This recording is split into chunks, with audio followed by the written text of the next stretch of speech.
Hello, everyone, and welcome to the podcast Young Black Suburban. I'm your host, Kaitlin Files. I'm a young, white, female-identifying lawyer who lives in Bucks County, Pennsylvania, outside of Philly. This podcast runs as a sister show to Young Black Suburban, hosted by Tim Witherspoon Jr. The Young Suburban podcast hosts guests to engage in conversation about their different life journeys and perspectives. My show, Young Blonde, has a special focus on badass babes out there doing the damn thing. So welcome and thank you for tuning in. Let's jump into today's episode. Welcome everyone, and we're here with Joe Gorlaski. Hello. I don't know which camera is which. You don't even have to look at the cameras, okay, you can just look at me. Okay, all right. But thank you so much for coming. No problem. We're so excited to have you. I'm excited to be here. So I know you were on Young Black Suburban before. Yes. Which is Tim Witherspoon Jr.'s right. podcast. I didn't listen to it yet, so everything's going to be new and fresh for me. You haven't listened I don't know it. the story that I told then. No, I'm fine. Well, good. It's going to be brand new. Everything's going to be fresh. Yeah, I basically wanted to have you on because I follow you on social media. Right. Well, my law firm does. Right. And I felt like I knew you, and I was like, I should probably meet him. So we're meeting for the first time today. Yeah. Hey, what's up? Yeah, how are you? So where are you from? I'm from Levittown. Okay. I grew up in Levittown. I moved a couple times. Moved to Arizona for about a year. Took a course in recording. Okay. And moved back here for a little bit and then up to New York in Brooklyn. And I definitely slept in Brooklyn. Not like the Beastie Boys, no sleeping, so. Yeah, I gotcha. So I lived up there for another year and then I moved back to Levittown. So how long have you been back in the area? 20 some years. How old are you? Because you look young. You don't look old enough to have done I'm all of 12. this. I'm 43. You're 43? Yeah. You do not look 43. I thought you were going to say mid-30s. No, I'm okay. 43. All right. I'm an old head. Okay. It's actually, I just shaved, so I kind of look a lot. Maybe that's it. Yeah, because when I have my beard, I feel like I look like Chewbacca, and like it's all gray. Chewbacca's like one of my favorite characters, so it's not a bad thing to look like. All right, so you've been in the area, and the reason that I follow you is because you are a runner. Right. And I feel like that's putting it lightly. You are like an intense runner. Like I tried to have you on the podcast 2 weeks ago and you're like, I'm going to be running for 3 days straight. I can't be here. Well, no, it was a 24-hour race that was for a Jordan. Sorry, go ahead. No, I didn't know if that, I knew it was. I don't think it was me. Yeah. Anyway, go ahead. 24-hour race for charity. And what it was a relay race. So someone went out, did a 5-mile loop, 4-mile loop, something like that. And then came back and then tagged the next person to go out and do the same loop that they just did. Okay. So it was a 24-hour race. How many people were on your relay team? I want to say 7. So you go through 7 people, you just keep going for 24 hours. Yeah, as many loops as you can. How many miles do you think you ran in 24 hours? I did more than normal because I went out with other people and stuff like that. Like I just, because I can't just sit around for too long. The one time I actually did sit around, I burned myself. Like you can't really. Oh my God. Wait. Yeah. I was sitting on a reclining chair and there was this, like a fire pit. Yeah. That's a smokeless fire pit. I don't know if you ever seen it. It's really cool. Yeah, I've never heard of it. Doesn't smoke, like, you know how when you're at a fire pit and like the smoke you always gets smell, in. Yeah, no, this little thing, and it generates a lot of heat. So I was sitting there and they were like, Joe, you're up. So I just like got up and that is a nasty burn. I don't know. Oh my God. All right. So that's why you don't sit around anymore? No. Well, but yeah, no, I can't really sit down. So I did about 40, 45 miles, something like that.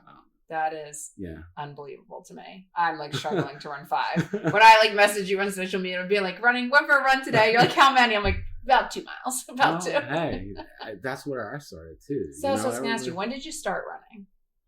I want to say when I was probably about 29, 30 years old. Did you grow up playing sports? I did. Okay. I did. I played like basketball on the street, like street basketball, stuff like that. Gotcha. And then baseball. Played anything on the. We played a lot of stuff on our street. Just and then like baseball, I played up until I was 18, like on a like, I don't know what they call it. Kind of like a rec league. Yeah, rec league type deal. Right. So you always played. You were sporty growing up. You were athletic. But then that all stopped and partying started at 18. Yeah. So I mean, yeah. So and then I just started. So I was married, and 6 months into my marriage, we found out my wife had stage 4 cancer. Oh God! And so sorry. Yeah, it was kind of a rough time. Yeah. So what I would do is just go out and run like a mile or two at a time, just to kind of get away from everything and try to clear my head. Yeah. Well, 1 and 2 turned out to be just, what can I do after doing such and such or such and such? You know what I mean? So it's just, I like to test my mind, body, and soul, like to see how far I can actually take it. Yeah. Sometimes I know it's scary, but at the same time, it's an awesome feeling when you can accomplish something that most people don't even think's accomplished. You know, you can. I didn't know you could do the amount of running you're doing. Yeah. Like, it's unbelievable. Yeah, it's all mindset. Yeah. Like, I'm a firm believer in mindset. Like, a positive mindset can get you anywhere as long as you're willing to put in the work. Yeah. You know? And you can get that through, just through your Instagram. I went on a run in the snow randomly because you posted that day, and I was just like, I'm going to just channel his vibe and go on a run. And yeah, it was cool. I loved it. It felt so much better afterwards. See, that's why I do it. If I can help one person out, like just to do something that they don't think they can do, I loved it. It was great. That day was awesome. I think I messaged you right afterwards, and I was like, that was awesome. Like, it is. It's, truly to take someone that doesn't think they can do something and show them that they can do it in a different sort of way is just an awesome feeling to me. Yeah. Like, Tim and I ran the Broad Street Run with, I don't think he ran 10 miles at that point in time. I can't see him being a big... No. Don't let him see this podcast. No. I think him and 3 others, I kind of coached them along to say, hey, you guys can do this. Yeah. And that was awesome. That was awesome seeing them all finish. Yeah. To someone that's like, no way, I can't do that. Like, did you actually train them? Like, do you run training programs at all? Or you just... No, I just kind of, get your good vibes out there for them? Nah, they would text me, hey, I ran this much. What do you think? And I was like, well, you could do this or that or this or that. I just advised them through the whole thing. I don't have like programs because different programs would be a lot of time. Yeah. And right now, I don't have a lot of time to do things for others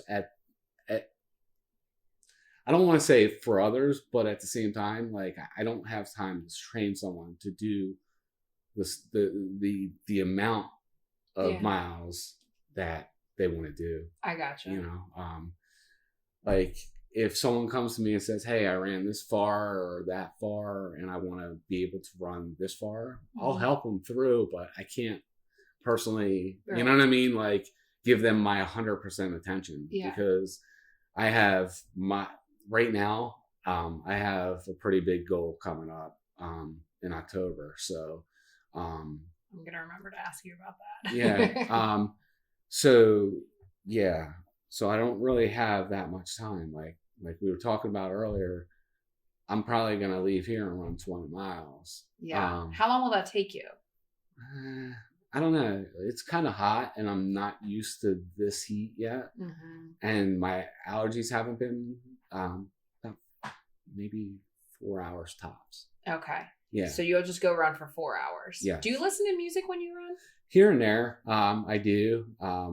But I have a problem with my one ear where it gets clogged. And they told me not to put anything in my ear. Oh my God. So I just kind of, carry a phone just in case, like. So it's just you and your thoughts? Yeah. Wow. Yeah. And yeah, we can get into that if you really want to. Just running through your thoughts? Yes. Yeah. Okay. So do you like almost use it like kind of like a mental health therapy time to go through? I do want to get into this. And it's just to feel better. Like I feel so much better after I run. The whole runner's high thing is real. Yeah.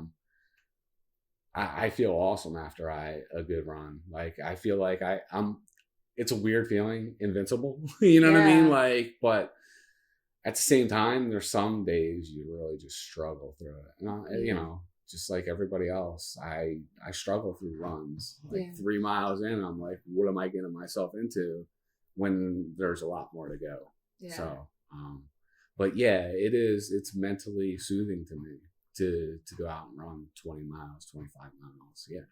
Do you run every single day? Pretty much. There has to be something that like either knocks me down to where I don't or work. Okay. But it's few and far between. Right now, like I said, I'm fighting with my allergies. So I took a day off earlier this week, and I'll either do that or go to the gym. Okay. Because you're wearing Remedy Wellness. Yes. They sponsor me. Okay. Yeah. So that's awesome. It's either that or the gym or run every day, or the gym and run. Because I've seen you there. I mean, I've never been there to Remedy, but I started following them because of you. And it's cool. It looks like a very like community centered, awesome type of gym. It is. It's very. It's not one of them big gyms. It's a smaller gym, but there are a lot of people there. And it's more like a family. Yeah, it seems like everyone's really connected. Yeah, everybody's really cool there. So it's just you know, I started with Chris about 3 years ago. Okay. And then before that, I was jumping around from place to place to find a good place to just go and work out. So you essentially got into running because you were working to deal through your wife's stage 4 cancer diagnosis. Yeah. And it was like 1 or 2 miles, just to kind of clear my head. Were you like early 30s, 29, 28? I want to say about early 30s. Okay. Yeah. I don't know the exact, like, it's just a time frame. I'd go out after like sitting with her for a while. She's like, I'm going to take a nap. All right, I'll go out. I'll be back in like a half hour tops. And then I'd come back, and then, you know, it would clear my mind a little bit, you know, because you just get out in nature.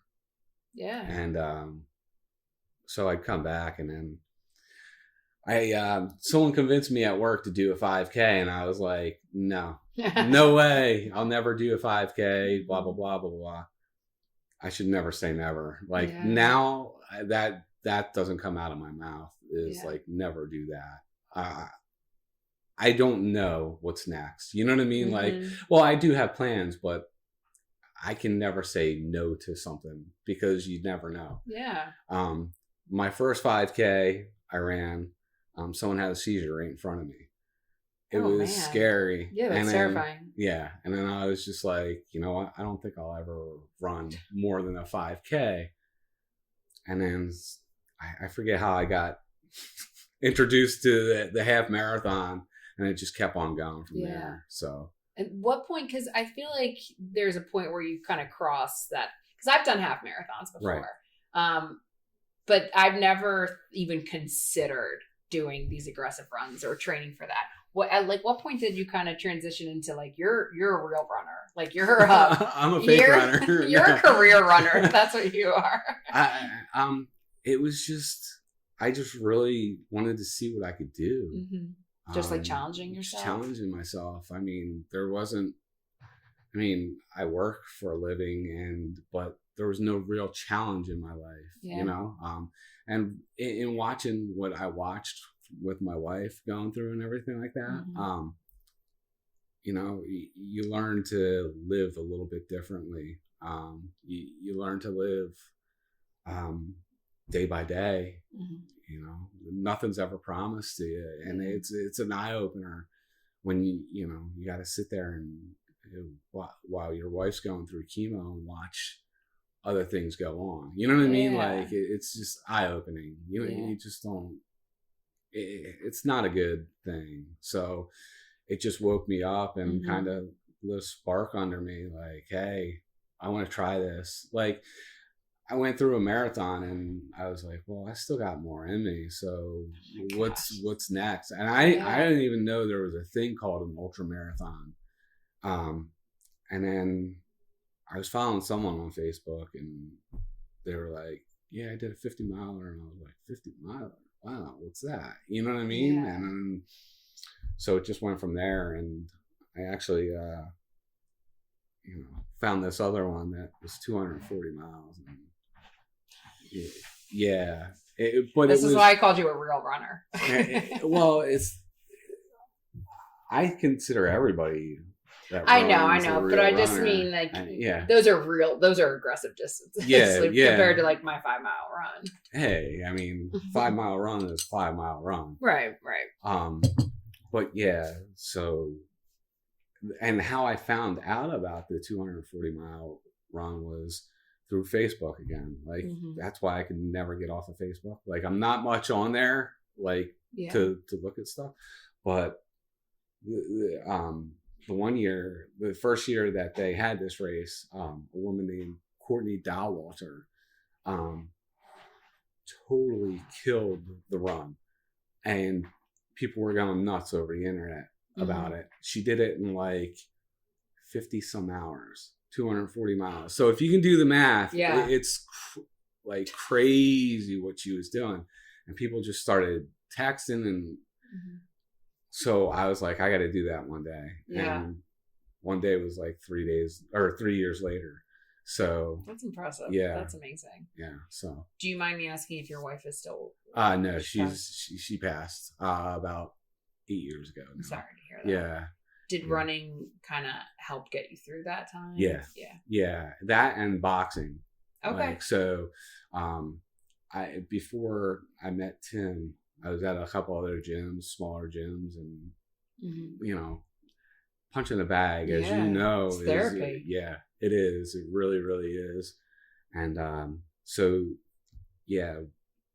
I would do that and run, and then the boxing kind of took a back seat to more aggressive runs. Yeah, we had a girl on the podcast a couple weeks ago who runs a gym, and she was talking about how, people who come into the gym, it's not just for the physical aspect. It's also like the mental health therapy part of it. And I'm assuming that running is very similar to that for you. Yeah. And the gym. Yeah, I mean, it is. It really is. I never thought, like, I never weigh myself. I'm not at the gym or not running for anything other than like the mental part of it and just to see what I can do at this point. Like the days of I got to lose this much weight are done, because I was heavier like when I started drinking and stuff like that. That'll get you. Yeah. Yeah. So, I mean, I was heavier and now I don't even worry about that at all. You don't drink at all anymore? No, I don't. Okay, I really don't. And it's not even like I'm opposed to drinking or anything like that. It's just the training is. I was going to say, I don't know how you could have a beer and then run 20 miles. Yeah, and that's the thing. Like, Sunday. So I used to party hard on Saturday nights, and Sundays is when I used to go to the gym, and like that's how I stopped, like slowed down on the drinking, and then it eventually just stopped.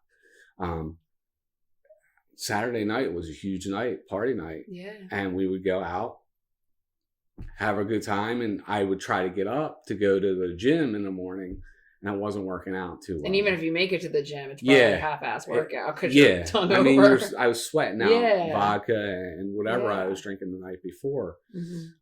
So, I was like, maybe I shouldn't go out tonight. And I got called all sorts of names and stuff like that. It wasn't peer pressure stuff going on. It's crazy, but I've lost a lot of people in my life that I thought were like my brothers, and it was just they were drinking buddies. And that was a harsh reality for me. I do a lot of running, so it really hit me the one time when I was running by my friend's house and they were having a party, and I wasn't invited, and I was like, you know what, okay, you know, because I don't drink anymore. Yeah. I'm not the fun guy I used, but you know, so I think as we like grow and change, we really kind of lose some of the people who we used to be close with, because if you're not growing and changing together, it's really hard to stay connected. it is, and it's a harsh reality too, because you know, you think like, oh my god, wow. And they used to be like your best friends, and you just don't really connect anymore. Yeah. Have you found a lot of like communities with the running group? Yeah. I mean, I just kind of stay silent. I'm a little bit more of a different. I don't know. Like, there's a lot of people that do have the communities, and I'm like, I'll jump in and out of them. Like, I don't know. I'm a little bit different. Like, and people like are always like, you should brag about what you do. No, that's not me. You know what I mean? Like, there's a lot of people that don't even realize, like we were talking earlier, a lot of people I work with don't even realize how far I run. I don't think I truly understood how far you run either. Because you don't post about it. You kind of post when you're going on runs, or if you're doing a 2 a day. I know that. Yeah. But I don't think I truly understood how far you were running. No. I don't ever do that. No. Or post my speed. I'm not, you know. Like, how fast of a runner are you? I'm not that, like, can I hit 8-minute miles? Yes. But that's like extremely pushing. Like on these big 20-mile runs, you're running 8-minute miles? I can probably do 15 to 20 miles at 8. Yes. All right. That's pretty impressive. I'm not. You're just there to go run and see how far you can do That's not the reason I do it. I'm not there to brag about anything or boast about anything, because I know there's other people I personally know, like, that have run across America, like, or the US. Run from Alaska to Florida. Like, just think, so what? I'm like trying to wrap my mind around that. Yeah. I don't even know if I would drive that. Yeah. I mean, there's a 6-day event going on right now. People go out and do as many miles as you can for 6 days.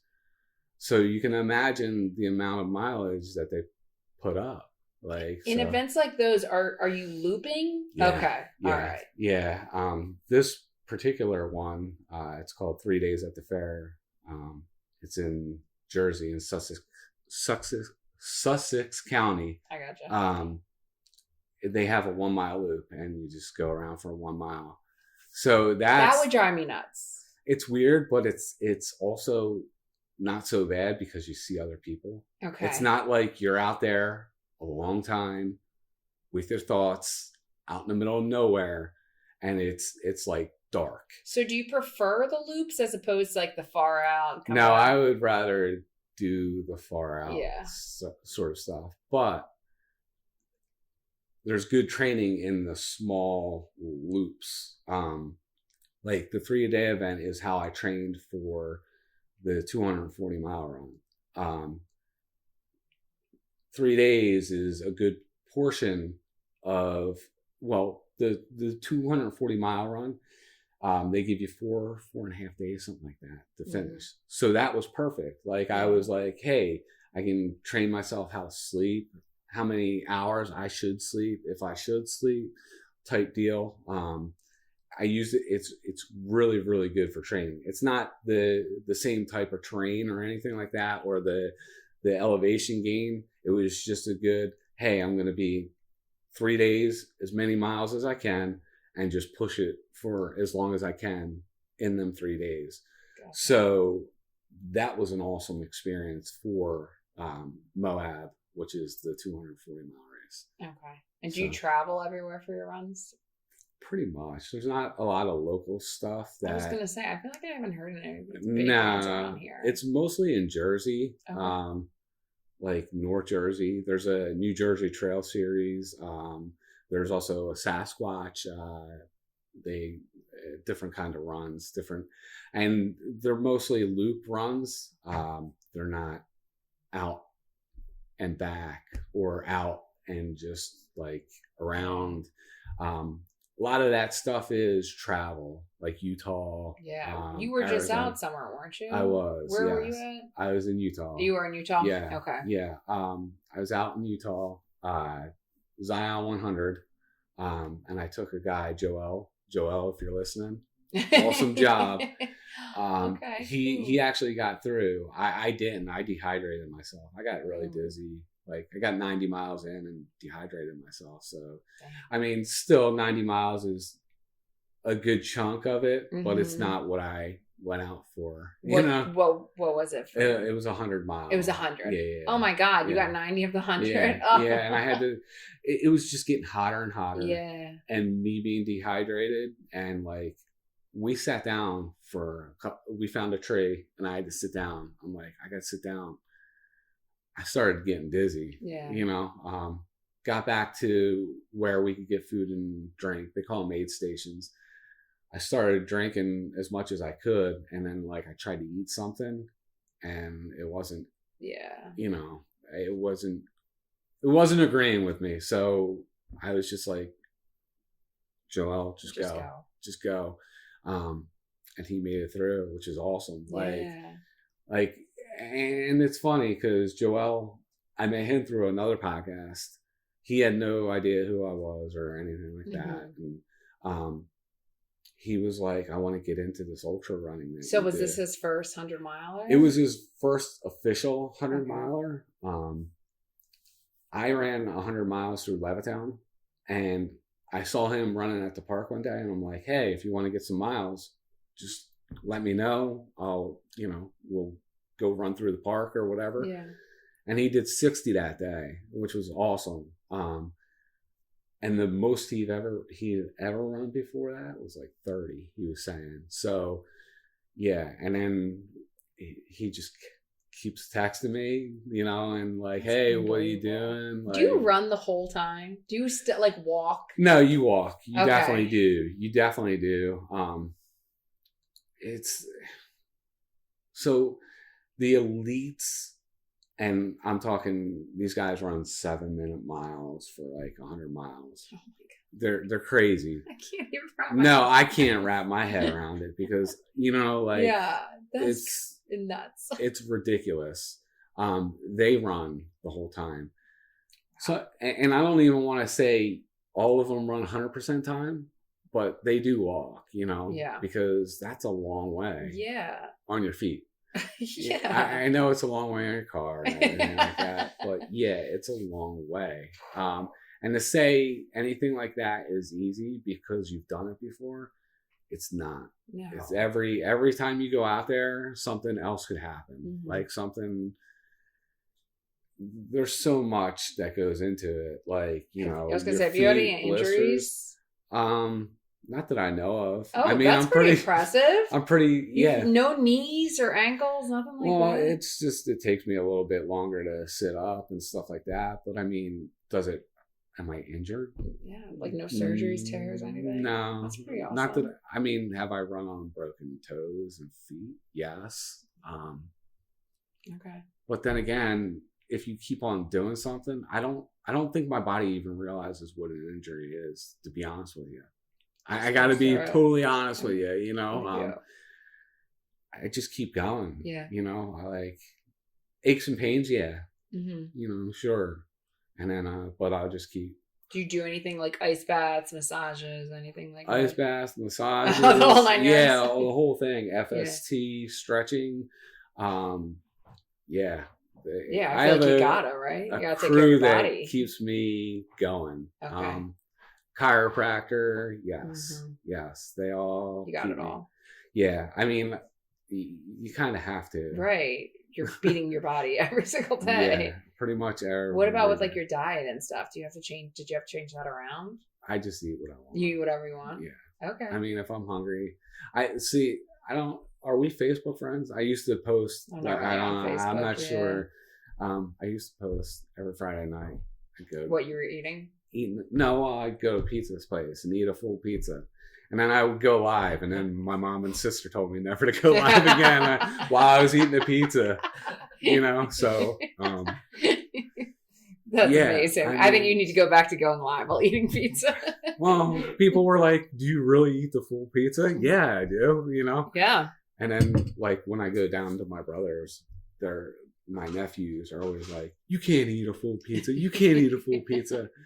So, like, they challenge me to eat stuff. And I'm just like, okay, I'll just eat. So you eat whatever you want. Okay. Pretty much. Okay. Yeah, I mean, I'm not proud to say, like, I'll go to Taco Bell. No. I'll go to Arby's. Like, I don't really like Taco Bell, but not because of the health stuff. I just don't really like it. I mean, if I'm hungry and after a race, I need calories. And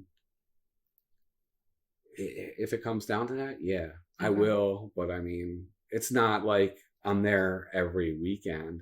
Now, pizza, yes. Pizza I'll eat every week.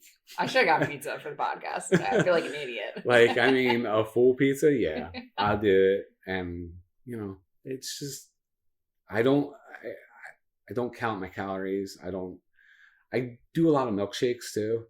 Just to try to keep the weight on, to like not. Yeah, I was gonna ask more about like the nutrition side of things. Like if you try to eat like veggies and stuff. I do. So I actually go to Aussie's Kitchen. They have meal prep. Okay. So I eat a couple of them meals a day. I mean, like 4 or 5. Yeah. Oh my gosh. Well, I guess you're burning so many calories. Yeah. It's hard to. And I'm just going by like calories on my watch. Gotcha. I don't know how accurate it is, but it's like every day 3,000-4,000 calories I burn. I mean, me too. That's what, 2 pounds, 3 pounds. I don't know how they measure something like that, almost 3 pounds. So you got to figure. Yeah, you got to eat it back. Yeah. So like I'll try to get 1,500 calories in at breakfast. Yeah. 1,500 calories at lunch. And do you eat do you have like those packs during the runs? You know what? They're only good for so long. Yeah. They're good for like a half marathon. Yeah, I've seen about the half marathons. Your stomach, after a while, too much sugar in your stomach isn't good. It upsets your stomach. So what do you do for those like really long runs when you're going for like the 90 miles? Do you have, like granola bars? So they have what they call aid stations, and there's a lot of junk food there. Let's say gummy bears, gummy worms. During the run? Yeah. Okay. And there's an article on why it's good for you during strenuous activity. I don't know the science behind it, but there is a science behind it, like with the glucose and the sugars and what your body craves after a long run or there's actually a video of a guy doing one of the stages of the Tour de France, and his trainer coming out, just getting done, and he gives him something and he just goes like this, and they're like, what did you give him? And he was like, gummy bears.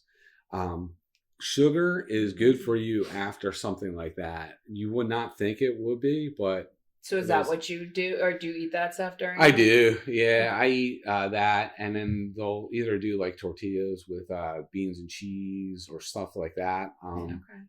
On the longer, like 200-mile runs, they'll cook dinner. Really? Like a burger or something like that. Yeah. This is so interesting. This is like a world I did not know existed. Yeah, there's a lot of people that don't know about this world. Yeah, it's cool. It's interesting. So like, and when I'm saying you get a cheeseburger, you eat and then you walk. Okay. Like you keep going. Right.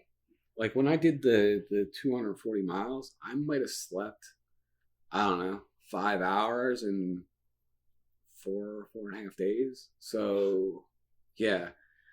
So how do you come back from that and then go to work? Like, how do you do that? That's a good question. You have a full-time job.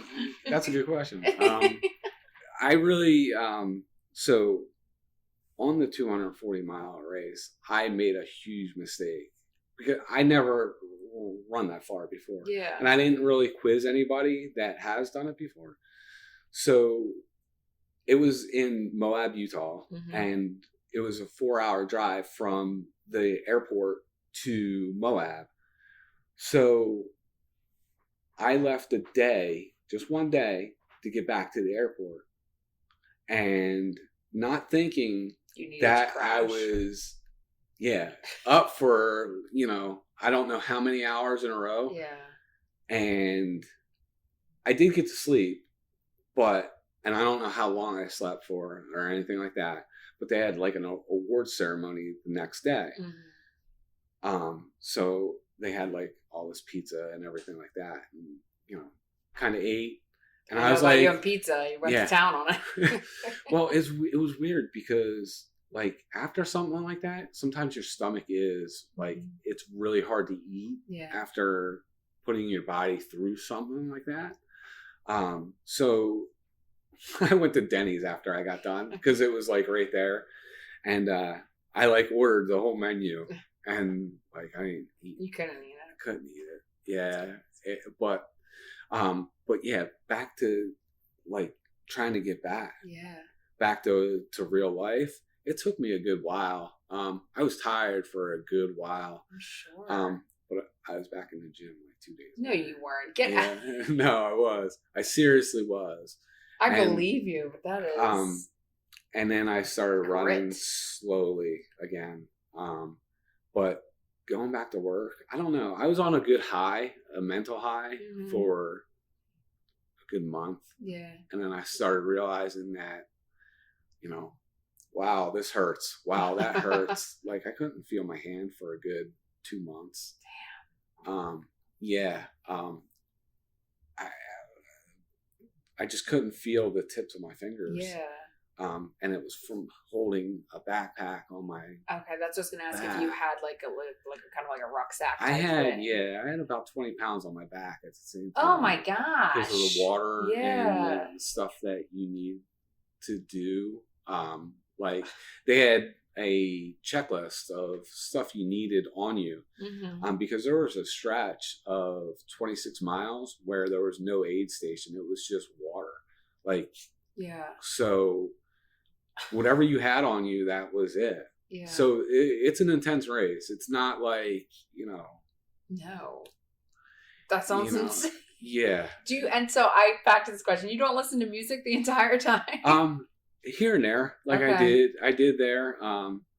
But, there was a couple times when I got scared, like being out in the middle of nowhere and, just you and your thoughts and you start to see stuff and stuff like that. So you put music in to kind of block, like to think about something else.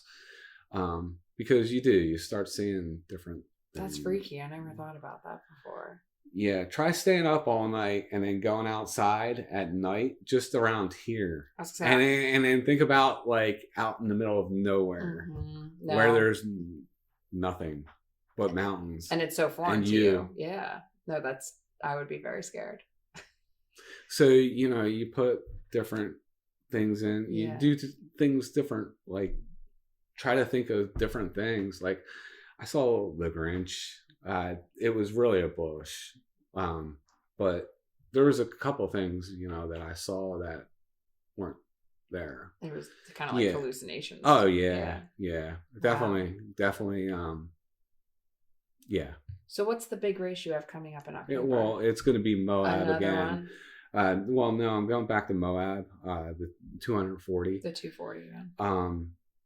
I'm actually scheduled to run a 330 mile race. But they're with COVID, and then Florida or California had wildfires, so it took a lot of trees and stuff like that, and the trails out of the race. So they're trying to figure that all out now. Gotcha. So it's not until 2022, which is next year. We were supposed to run it in 2020. Got canceled because of COVID. And then the wildfires and COVID and everything out in California, they're still like kind of strict with the whole COVID thing. Yeah. So they're they had to postpone it till 2022, and that was going to be my like, okay, what do I do next? Because listen, if you can do 240 miles, you could pretty much do anything you put your mind to. It's 330. Yeah, this is going to be the longest you've run. Yeah, and there's other races that go longer than that, but I don't know that I want to get into them. I don't know. I don't know. Like I said earlier, 20 years ago, would you have seen yourself this? No, it's not at all. Pivoting with life. Not even. I want to even say 10 years ago, or even 5 years ago. I don't think I would have thought of running at least 100 miles. No. Yeah. And now it's whatever your body lets you do. Yeah. Whatever. If it scares me, I think I'm more likely to do it than anything.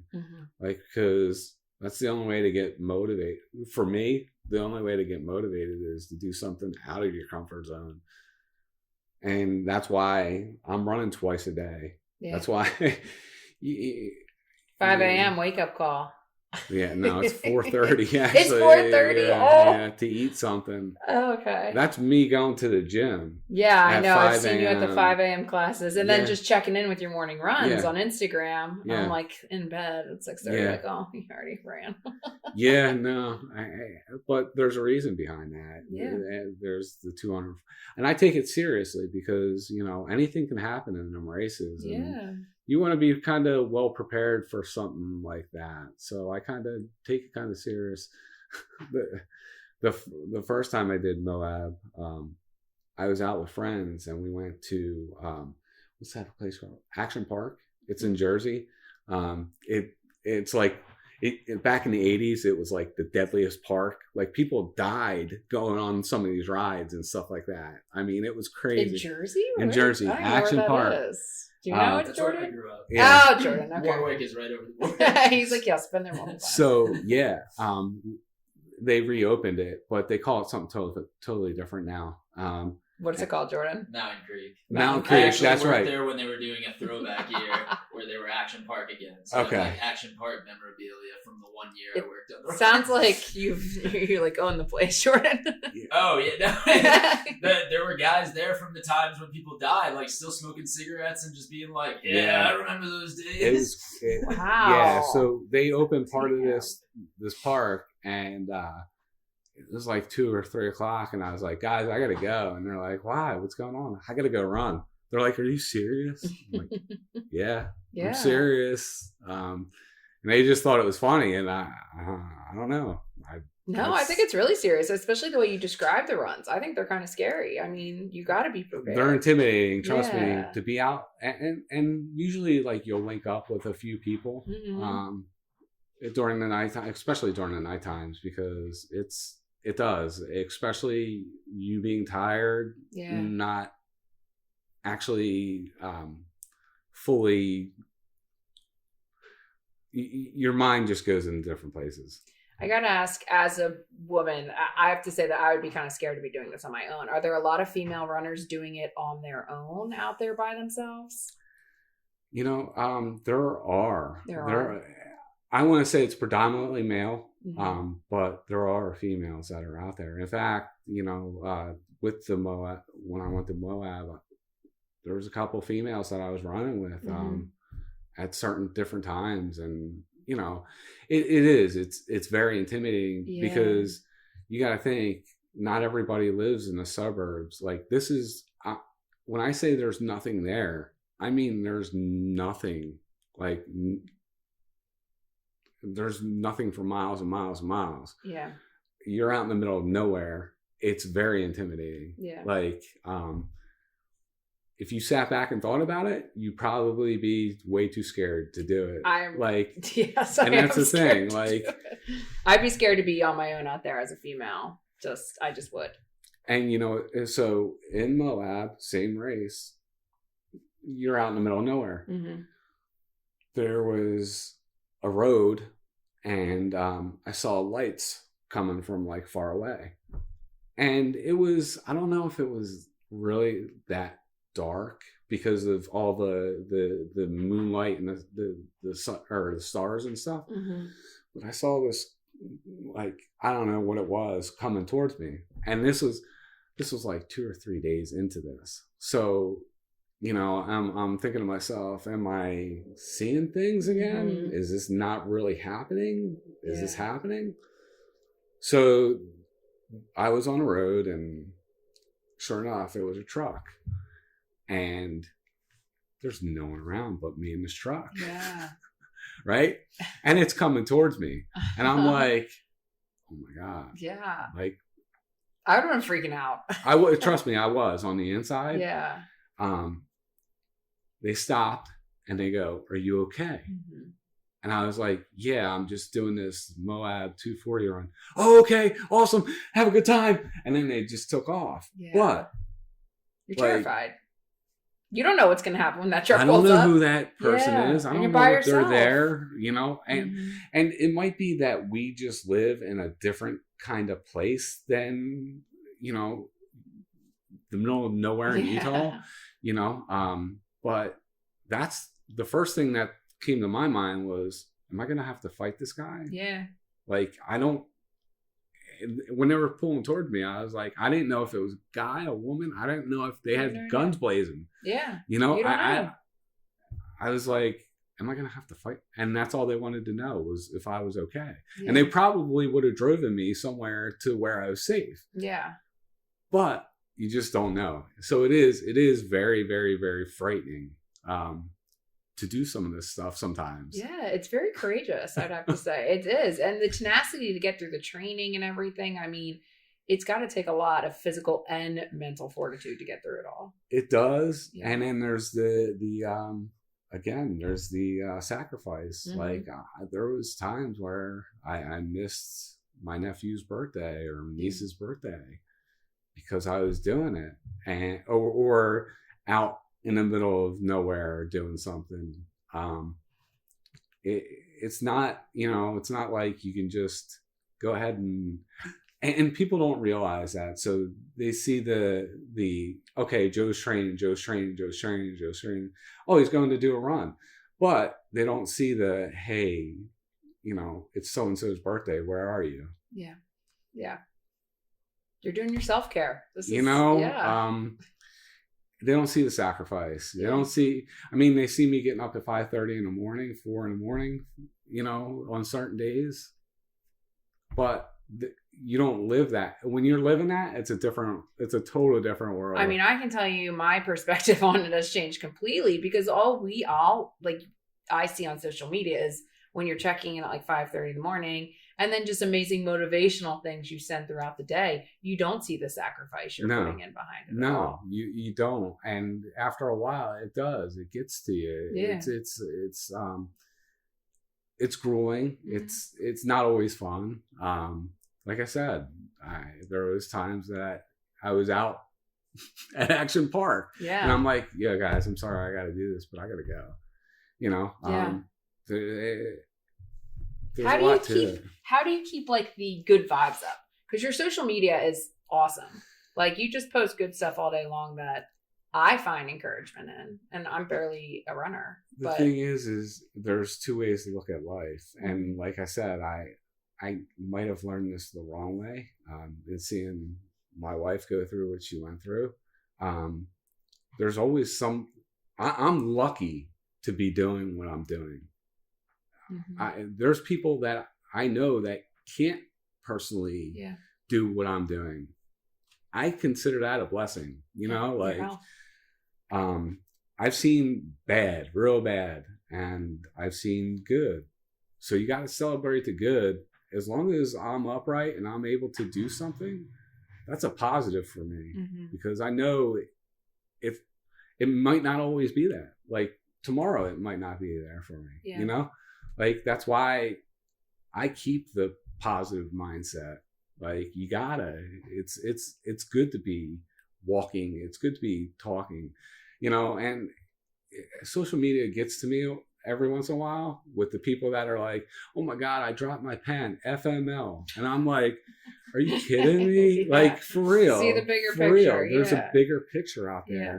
And I feel bad for people that don't see the bigger picture because every day you're able to walk and talk is a true blessing. Yeah. Like it is. It's, and for me to be doing what I'm doing at my age, most of the guys I know aren't doing what I'm doing Absolutely at my age. Not. No. I'm very lucky. Mm-hmm. That's the way I consider it. There's just like I said, I've seen a lot of bad stuff, and that's how I keep the positivity. You got to keep positive because you never know when it's gonna just all go away. Yeah. There was a woman on the podcast who, she actually goes to Tim's gym, but she runs a karate studio. And she was talking about, very similar to what you're saying, is that it's the bad stuff that actually helps you get your positivity because you realize the bigger picture. Yeah. And pivot your life, essentially, to change directions. Yeah. And to adapt to that. And it's unfortunate. Like, I mean, that everything happened the way it happened, but you can't change that. You can't change it. Yeah. But there's two ways you can look at stuff like that: the woe is me, and like, oh, you know, I'm never going to get through this, and the negatives and the positives, you know. And I just chose to be the positive route. But it's still a testament to you because not everyone does choose the positive. No, route, I know. So, oh, trust me, they I know people that get pulled over and it's the end of their world, you know, and that to me, okay, I got pulled over, you know, it's all about adaptability. Your willingness to adapt to things makes you the person. Like there's a quote out there, you know, life is 90% what happens to you and 10% on how you react to it. I mean, I've seen some pretty crappy days, but you know what? It could have gotten a lot worse, you know? So you just, I don't even know what the negative mindset would be for me. Like I could have probably, like when my wife passed away, they were offering me drugs, like Xanax, this and that, and this and that. And I was just like, I don't choose to do that. Yeah. You know, I could have. It could have been a bad story or a good story. So I just chose the good way to do things. That's awesome. I don't, you know what I mean? Like, I've seen too many people choose the wrong route, you know? So it's learning from that. Yeah. I think it's awesome. I just got to keep I don't know. I'm just weird. It's weird to me. But at the same time, you just gotta keep a positive mind about things because it can always be worse. For sure. I mean, on a lighter note, what you post is for someone like me, I'm seeing it and like, let's say I feel like I'm having a bad day. It does kind of like jolt me out of it. I'm like, all right, was that really that bad? Like just. and I'm glad that it does that. It does. You know, because and people don't always comment on my stuff or anything, but when they see me, they're like, hey, I saw that the other day and that was awesome. Like, it just, you know, sometimes I need it, to be honest with you. I wake up and I'm like, oh my God, I can't feel my legs, like type deal. Like, I really need to just get through this day, you know? I mean, so sometimes I need it myself. And it's a reminder of, hey, you know, it can always be worse. Yeah. Things can always be worse, but I'm pretty lucky. I consider myself pretty lucky. I like that. To be able to do what I'm doing. Yeah, that's awesome. So we always ask one question when we wrap up the podcast. Okay. And thank you, by the way, for so much being on here today and sharing your story. It's been awesome. It's been really cool to actually meet you and hear more of your story beyond what I just see on social media. Right. It's really great to meet you. But I always ask everyone, what brings you joy? What brings me joy? Just waking up, to be honest with you. I mean, it just, like I said, I've seen a lot of bad stuff and it's just running. That's another thing. Like, I mean, there's so many to be joyful about or to be grateful about every day, you know? Like I said, it could be a total different situation. So I just got to keep my head on straight. Yeah. Each day is a blessing. It is. It truly is. Yeah. So. Well, thank you. Thank you so much for being on the show. No problem. And tell everyone your social media so that they can go follow you run. It's Jogo_runs, I think. I don't know. Yeah. You can definitely follow it. I think it's Jogo_runs. Yeah, I'm not sure. Young Blonde. Follow them on social. We'll be posting all about them. Hold on, let me see. I'm pretty sure it is J-O-E. Yeah, it's Joego_runs. And my Facebook.